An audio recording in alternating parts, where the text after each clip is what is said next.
বিসমিল্লাহিররহমানিররহিম। সবুজ সমাজ যুব সংঘের উদ্যোগে আজকের এই জনসভা সম্মানিত সভাপতি, উপস্থিত আমার শ্রদ্ধেয় মুরব্বিয়ান, মঞ্চের সামনে আমার এই এলাকার যুব সমাজ ও অন্যান্যরা, পর্দার আড়ালে মা বোনেরা এবং যারা পরে শুনবেন, সবাইকে আসসালামু আলাইকুম। ভালো আছেন আপনারা? আপনারা ভালো থাকলে সবাই ভালো থাকে, আপনারা ভালো থাকলে আমিও ভালো থাকি। ডিসেম্বর মাস বিজয়ের মাস। 1971 সালে 30 লক্ষ শহীদ, 2 লক্ষ মা বোনের ইজ্জতের বিনিময়ে পাওয়া এই স্বাধীনতা আমাদের। এই 24 জুলাই এবং আগস্টে যে সকল এই ফ্যাসিস্ট আওয়ামী লীগ সরকারের বিরুদ্ধে আন্দোলন করতে গিয়ে রাজপথে শহীদ হয়েছে, পঙ্গুত্ব বরণ করছেন, শহীদদের প্রতি সশস্ত্র সালাম এবং পঙ্গুত্ব যারা বরণ করছে তাদের প্রতি সহানুভূতি জানিয়ে আমি আমার বক্তব্য শুরু করছি। ভাইরা, দীর্ঘদিন এই আওয়ামী লীগ ফ্যাসিস্ট সরকার এই বাংলাদেশে ছিল। আমি নিজে আপনাদের কাউন্সিলর ছিলাম। কাউন্সিলর থাকা অবস্থায় এই সরকারের রাজনৈতিক প্রতিহিংসার শিকার হয়ে আমাকে এই সাভারের বাইরে চলে যেতে হয়েছিল। তারপরের ইতিহাস লুটপাটের ইতিহাস, তারপরের ইতিহাস সন্ত্রাসের ইতিহাস, তারপরের ইতিহাস চাঁদাবাজির ইতিহাস। সবকিছু সাক্ষী এই সাভারের মানুষ। আমি দূর হতে সবকিছু দেখেছি। আমি দূরে ছিলাম, কিন্তু সাভারের শত শ্রেণী পেশার মানুষের সাথে, আমার দলীয় নেতা কর্মীর সাথে, যারা আমার সাথে যোগাযোগ রাখতো, সবার সাথে আমার কথা হইতো। কোথায় কি হইতো, কারা নেতৃত্ব কিভাবে করতো, পিছনে কারা শেল্টার দাতা, সবকিছু আপনারা যেমন জানেন আমিও জানি। তারপরেও 24-এ এসে সারা বাংলাদেশের ছাত্র জনতার আন্দোলনে এই ফ্যাসিস্ট সরকার বিজয়ের পর নতুন করে আমরা বাংলাদেশের মানুষ দ্বিতীয়বার স্বাধীনতা পেয়েছি, ঠিক কিনা? 5 তারিখ রাত 12টা আমি সাভার আসছি। সকালবেলায় কিন্তু আমি প্রথম শান্তির বাণী দিছি যে কোন অবস্থাতেই কোন আওয়ামী লীগের নেতা কর্মী, কোন সংখ্যালঘুর বাড়িতে, ব্যবসা প্রতিষ্ঠানে কেউ কোনো হামলা করবেন না, কোন রকম লুটপাট কুলুটতারাজ কেউ করতে পারবে না। বলছিলাম কিনা? সরকারি সম্পত্তি এবং অন্যান্য কোথাও যেন কেউ হামলা না করে, কারণ সব জায়গায় একটা লুটেরা শ্রেণী থাকে। যখনই সরকার পরিবর্তন হয় তারা লুটপাট চালায়, আর ওই তৎক্ষণাৎ ক্লিয়ার দায় পড়ে যায় আমাদের মতো যারা শান্তিপ্রিয় মানুষ তাদের গাড়ি। এটা কিন্তু আমি আমার নিজের দায়িত্ববোধ থেকে দিয়েছিলাম, কারণ দীর্ঘদিন আপনারা এই 3 নম্বর ওয়ার্ডের জনগণ যখন আমাকে কাউন্সিলর বানাইছিলেন, এই এলাকার আওয়ামী লীগ, এই এলাকার অন্যান্য ধর্মের যারা আছে তারা সহ আবার সব সময় ভোট দিয়ে 2 বার ব্যাপক ভোটে নির্বাচিত করছে। ভোটটা আমি সাভার পৌরসভার এ জগৎকালে ইতিহাসের সর্বোচ্চ ভোট পাইছি, সর্বোচ্চ ডিফারেন্স জিতছিলাম। আপনাকে ভোটের কথা আমার মনে আছে। এই ভোটের দায় থেকেই আমি সব সময় চিন্তা করছি এই আমার এলাকার মানুষ, এই সাভারের মানুষ শান্তিতে থাকুক, সুন্দর থাকুক, ভালো থাকুক। সেজন্যই আমি শান্তির বাণী দিচ্ছেন যে কোনো অবস্থায় যেন কেউ লুটপাট করে কোনো ঝামেলা করে সাভারে অশান্তি সৃষ্টি করতে না পারে। বন্ধুরা, কিছুক্ষণ আগে যায় বা বাবলু মামা বলে গেল, আমি যখন সাভারের বাইরে ছিলাম আমার কিন্তু অ্যাবিলিটি ছিল পরিবার সহ পৃথিবীর উন্নত দেশে আমি বসবাস করতে পারতাম। এই সাভারের মানুষের ভালোবাসা, আপনাকে ভালোবাসা, আপনাদের কারণে আমি সাভারের ছাইরা কোথাও পৃথিবীর সেটেল হই না।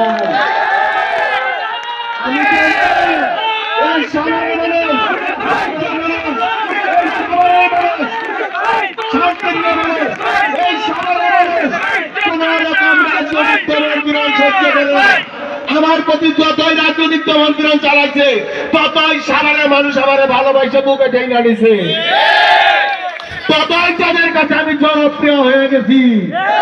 আমার একটাই ভোট ছিল, আমি ভিন্ন একটা দল করতাম। আমি শহীদ জিয়ার আদর্শের রাজনীতি করি, শহীদ জিয়ার দলকে ভালোবাসি। এর বাইরে আপনারা কেউ বলতে পারবেন আমি যখন কাউন্সিলর ছিলাম কোন একটা মানুষের অন্যায় বিচার করতে বলতে পারবেন কেউ? কোন রকম মানুষের রাজনৈতিক দমন করছে এমন বলতে পারবেন কেউ? কোন রকম কোথাও কোনো জমি জমা দখল করছে এমন কোন ঘটনা?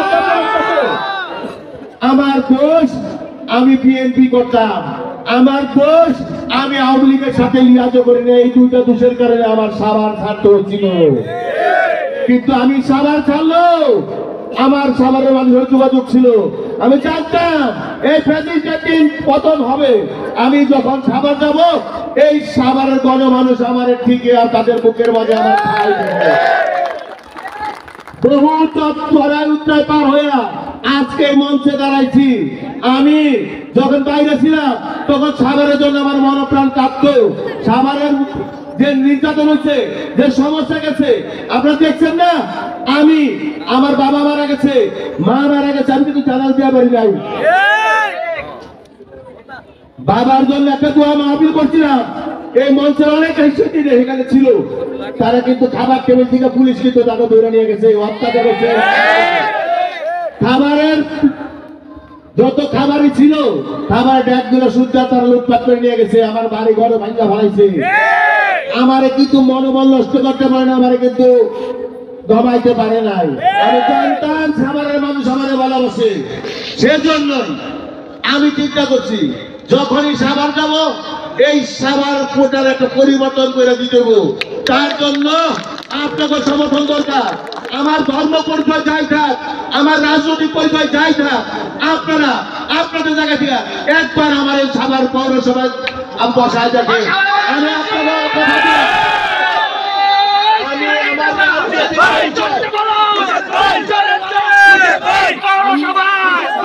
আমি আমার রাজনীতি এবং ধর্ম পরিচয়ের বাইরে উঠা আমি এই সাভার মানুষের জন্য সাভারের মানুষের জন্য সেবার দরজা সাভার পৌরসভায় খুলে দেবো ইনশাআল্লাহ। আমি চাই এই পৌরসভা আমার যেমন পৌরসভা আপনারা পৌরসভা দীর্ঘ 32-33 বছরের পৌরসভা, এই পৌরসভা যত গুরুত্বপূর্ণ পৌরসভা সারা বাংলাদেশের রাজধানী ঢাকা, ঢাকার রাজধানী সাভার, এই সাভার পৌরসভা কিন্তু সেই তুলনায় কোনোভাবে উন্নয়নের ছোঁয়া পায় নাই। আমরা কারণ যারা দায়িত্ব ছিল তাদের ভোট লাগে নাই, তারা ইয়েতে বললাম পয়সা উপজেলায় পয়সা নিজেরা নিজেকে মেয়র ডিক্লার করে নিয়ে গেছে। সেই কারণে আপনাদের প্রতি কোনো দায়বদ্ধতা ছিল না। যদি দায়বদ্ধতা থাকতো আপনাদের দায়িত্ব হইতো, আপনাদের ভোট রাখতো, তাইলে কিন্তু তারা চিন্তা করতো আমি যদি কাজ না করি জনগণের কাছে যাইতে পারবো না। দীর্ঘদিন মেয়র থাইব এই সাভারে কোনো পরিবর্তন আনতে পারে না, কারণ তারা আপনাকে কোনো রকম মূল্যায়ন করে নাই। আমি চাই এই সাভার পৌরসভা আপনারা যেভাবে চান, যেরকম চান, যেভাবে করলে আপনারা খুশি হবে, আপনাদের সাথে নিয়ে আপনাদের মতামতের ভিত্তিতে আপনাদের সমর্থন নিয়ে এই সাভার পৌরসভার কল্যাণ করবো ইনশাল্লাহ। আপনাদের সমর্থনটা কিভাবে নেব? প্রতি 9টা ওয়ার্ডে 9 ওয়ার্ড দিয়া একটা করে আইন শৃঙ্খলা কমিটি হবে, একটা করে উন্নয়ন কমিটি হবে। আইন শৃঙ্খলা কমিটি ওই ওয়ার্ডে তারা মাদক ব্যবসা করে, তারা ছিনতাই করে, তারা রাহাজানি করে, তারা কিশোর গান চালায়, এই রিপোর্ট আমার কাছে দিব। আমি প্রশাসনের সহযোগিতা নিয়ে এলাকার মুরব্বী নিয়ে একদম প্রমাণ করে ভাড়া দেবো। যারা উন্নয়ন কমিটিতে থাকলো তারা এই আপনাদেরকে নিয়ে উন্নয়ন কমিটি হবে। আপনারা ছুটির দিনে অবসর টাইমে এলাকায় ঘুরা ঘুরা দেখবেন কোন রাস্তা বড় করা দরকার, কোন রাস্তা ড্রেন করা দরকার, কোন রাস্তা সংস্কার করা দরকার। আপনারা নিজেরা মাঠ পর্যায়ে থেকে যে রিপোর্ট দিবেন আমি অগ্রাধিকার ভিত্তিতে সেই কাজগুলো করে দেবেন ইনশাআল্লাহ। বন্ধুরা সেই নেতা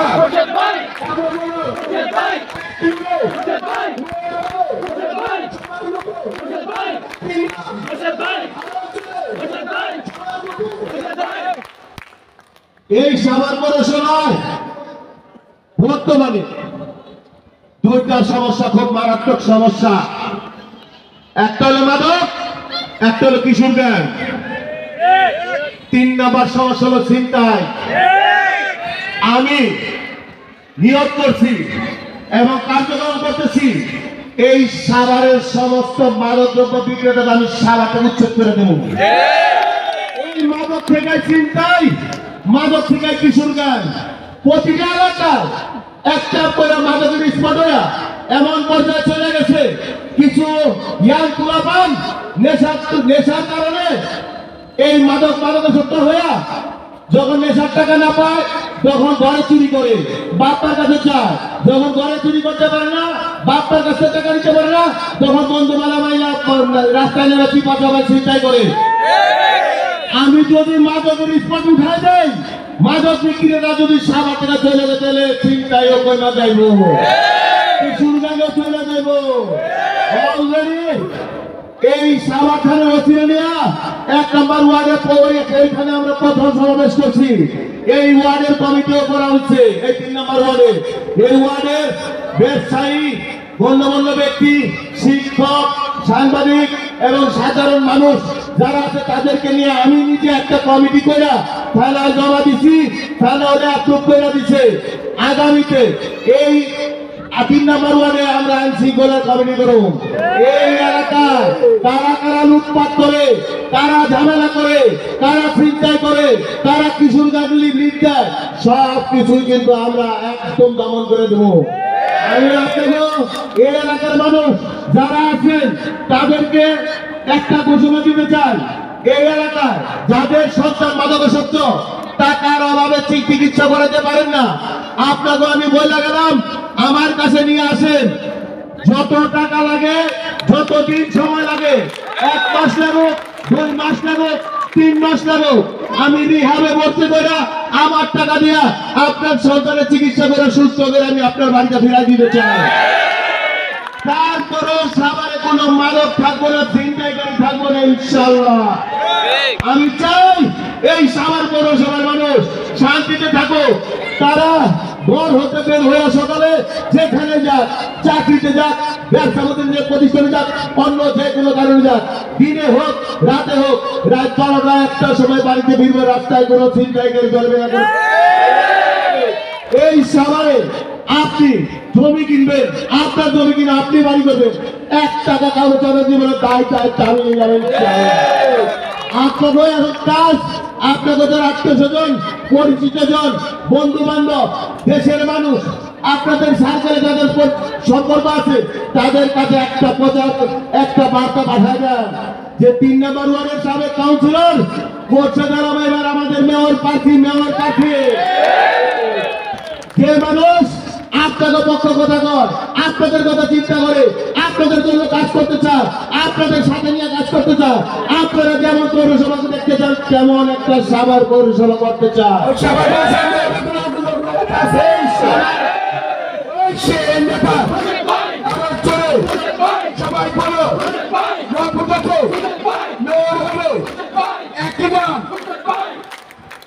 এই সাভার পৌরসভা দীর্ঘদিনের একটা ঝামেলা এবং যানজট এবং জটের শহর হয়ে গেছে। একদিকে রিক্সার যানজট, আরেকদিকে পৌরসভার ব্যবস্থাপনা ভালো না। এই যে কোনো পৌরসভায় কিছু নিয়ম শৃঙ্খলা থাকে, কিছু কার্যপরিধি তারা পূর্বে থেকে এগুলো ঠিক করে রাখে। এই 30-32 বছর লাগে না একটাই করতে। যেই পৌরসভায় সুয়ারের ব্যবস্থা ভালো না, রাস্তায় বৃষ্টি হলে পানি উঠে রাস্তার বলে রাস্তাতে বইরা যায়, ট্রেনে বলে রাস্তাতে বইরা যায় না মেয়েরা, মানুষ চলতে পারে না। এমন অনেক মসজিদ আছে যে মসজিদের রাস্তা ড্রেন এই অবস্থা থাকে, মানুষ বর্তমানে মুসলিমরা ঠিক মতো মসজিদে যেতে পারে না। এই ময়লা ব্যবস্থাপনা একটা সুষ্ঠু ব্যবস্থাপনা না, ময়লার জন্য একটা গার্বেজ স্টেশন করা দরকার ছিল, এটা কিন্তু কেউ করে নাই। এই ময়লার সুষ্ঠু ব্যবস্থাপনা না করাতে এখন আপনার বাড়ির সামনে ময়লা গ্রামে থেকে যায়, দুর্গন্ধ ছড়া যায়। 3 দিন 4 দিন পৌরসভা ফোন করে সরকার আইনা এটা পাঠাইলে ওরা নিয়ে আরিচা রোডে ফালায়। কেন ফালানো জায়গা নাই তো ভাই, কেউ করে নাই। এই যে একটা অব্যবস্থাপনা, সাভার পৌরসভা এত গুরুত্বপূর্ণ একটা পৌরসভা, এত ঢাকার এত কাছে, এত জনসংখ্যার একটা পৌরসভা, এইখানে কিন্তু এই অবস্থা থাকবে, এই অবস্থা থাকার কথা না ভাই, এরকম থাকতে পারে? যারা দায়িত্ব ছিল তারাই দায়িত্ব অবহেলা করছে, দায়িত্ব অবহেলা করার এই সাভার একটা সুন্দর খেলার মাঠ নাই আছে? পৌরসভার কোন নির্দিষ্ট করে খেলার মাঠ আছে? আমি নিয়োগ করছি সাভার পৌরসভা যত খাস জমি আছে, যার দখলে থাক, যত নেতা দখলে থাক, আমি নেওয়া হইলে এই খাস জমি পৌরসভার অধীনে নিয়ে ছোটখাটো পার্ক, যেটা ছোট জায়গা, সেখানে বাচ্চাদের প্লে গ্রাউন্ড এবং ওয়াকওয়ে করে দেবো, যাতে মানুষ সকালে হাঁটাহাঁটি করতে পারে, সন্ধ্যার পর হাঁটাহাঁটি করতে পারে। আর যেটা বড় বড় জায়গা, সেইটা আমরা আনুষ্ঠানিকভাবে সেটা আনুষ্ঠানিকভাবে আমরা খেলার মাঠ হিসেবে ঘোষণা করব, খেলার মাঠ বানিয়ে নেব, যাতে এই আমাদের সন্তানরা, আমাদের ভবিষ্যতেরা এই নেশা দ্রব্য ছাইরা খেলার মাঠে যাইতে পারে। আর আমি আরেকটা চিন্তা করছি, এই সাভারে যত চিপাচাপা রাস্তা আছে, এইভাবে যদি চলে আগামী 20 বছর পরের কথা চিন্তা করেন তো ভাইরা, বিগত 20 বছর পিছনে যদি তাকান, আমরা কি সাভারে এত মানুষ ছিলাম? বর্তমানে কত মানুষ? আগামী 20-30 বছর পরে আমাদের সাভারের জনসংখ্যা কত হবে এটা একবার ভাবছেন? যদি না ভাইবা থাকেন শুনেন আমার কাছে, আমাদের বর্তমান সাভার পৌরসভার যে অবকাঠামো আছে, রাস্তাঘাট আছে, 20 বছর পরে এই রাস্তাঘাটে এই অবকাঠামো দিয়ে সাভারের মানুষ চলতে পারবো না। দেখেন 10 ফিট 12 ফিট রাস্তার কাছে, 15 ফিট রাস্তার কাছে 10 তলা বাড়ি হইতেছে, একটা বাড়িতে 10-15টা গাড়ি হইতেছে। এই গাড়ি চলাচল করে রাস্তা কই ভাই? এই যে আগে যা ছিল সেই রাস্তাঘাটি নতুন করে কোনো রাস্তা প্রশস্ত করা হয় নাই, একটা রাস্তাও নতুন করে তৈরি করা হয় নাই। দীর্ঘদিন যারা দায়িত্ব ছিল, এই দায়িত্বে থাকা অবস্থায় তারা যদি এই রাস্তাঘাট গেলে ঠিক মতো সংস্কার করতো কিংবা বড় করতো, বড় করার তো সিস্টেম আছে না? মেয়র যদি, আমি যদি চেষ্টা করি আপনাকে নিয়ে, আপনার সাথে পয়সা যে আপনারা আপনাকে রাস্তা বড় করে দেন, আমি আপনাকে হাই রাইজ বিল্ডিং এর পারমিশন দিব, আপনাকে করবেন না? আপনি তো আপনার প্রয়োজনে রাস্তা বড় করবেন। আপনি মারা গেলে, আপনার বাড়িতে আগুন ধরলে যদি একটা ফায়ার সার্ভিসের গাড়ি না যায়, একটা অ্যাম্বুলেন্স না যায়, আপনার মরা লাশ যদি ঠিক মতো কাটিয়ে দেয়, ঘর থেকে না বের করে যায়, এমন বাড়িতে আপনার থাকার দরকার আছে? এটা একটা সাভার পৌরসভা, প্রথম শ্রেণীর পৌরসভা, বিশেষ শ্রেণীর পৌরসভা। এই পৌরসভা সমস্ত নাগরিকের উন্নত সুযোগ সুবিধা পাওয়ার অধিকার আছে। এই সাভার পৌরসভার মানুষ যত টাকা দিচ্ছে তার বেশিরভাগ টাকা বিগত যে দায়িত্ব যারা পালন করছে তারা নিজেরা লুটপাট করে খায়া ভাড়া দিচ্ছে। না হলে আরো সুন্দর করে সাভার পৌরসভা সাজানো যেত। আমি আপনাদের কাছে বললাম, আপনাকে কথা দিলাম, আপনারা দেখবেন আমি যেসব কথা বলছি, আমি যেসব ঘোষণা দিছি, আমি যেসব উন্নয়নের প্রতিশ্রুতি দিছি, আমি যদি মেয়র হই, আল্লাহ যদি আমার কবুল করে, আপনারা যদি আমার চান, যদি মেয়র হইতে পারি, আমি প্রত্যেকটা কথায় অক্ষরে করে পালন করব ইনশাআল্লাহ। আমার আর চাওয়া পাওয়ার কিছু নাই। দেখছেন না আন্দোলনের সময় আমি ভাই বিরোধী দলের রাজনীতি করি, আন্দোলন আমি সমর্থন দেব, আমি থাকুক এইটাই স্বাভাবিক। আন্দোলনে আমি সমর্থন দেওয়া, আমার লোকজন মাঠে দেওয়া, আমার বাড়ি ঘর গেলে ভাইয়া কি করছে দেখছেন না? 2বার ভাঙছে, 2বার। একবার আয়া শত শত রাউন্ড গুলি করছে, তারপরে দিনের বেলা আইসে তারা ভাইয়া আমার বাড়ির কিছুই রাখে নাই, বাথরুমের কবাট পর্যন্ত ভাইয়া ভাড়া দিছিল, বাথরুমের কবাট।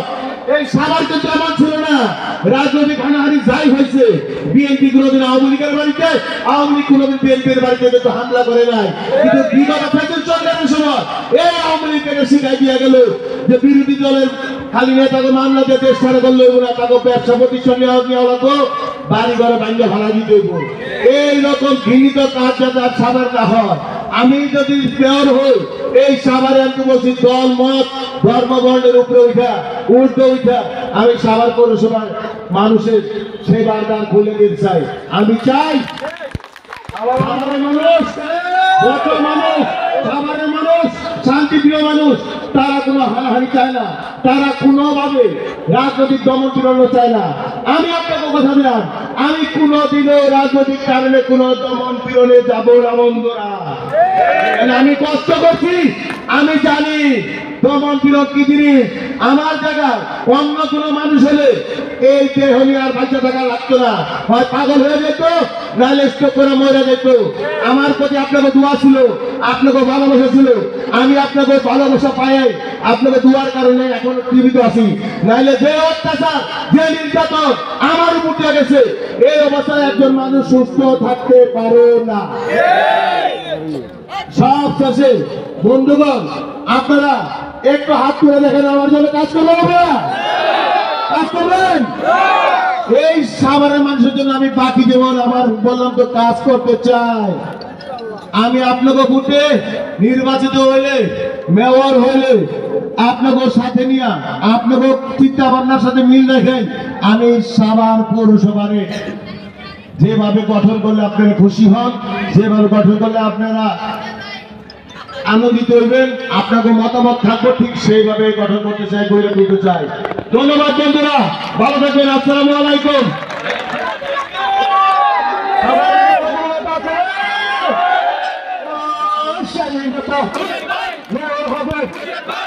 এখন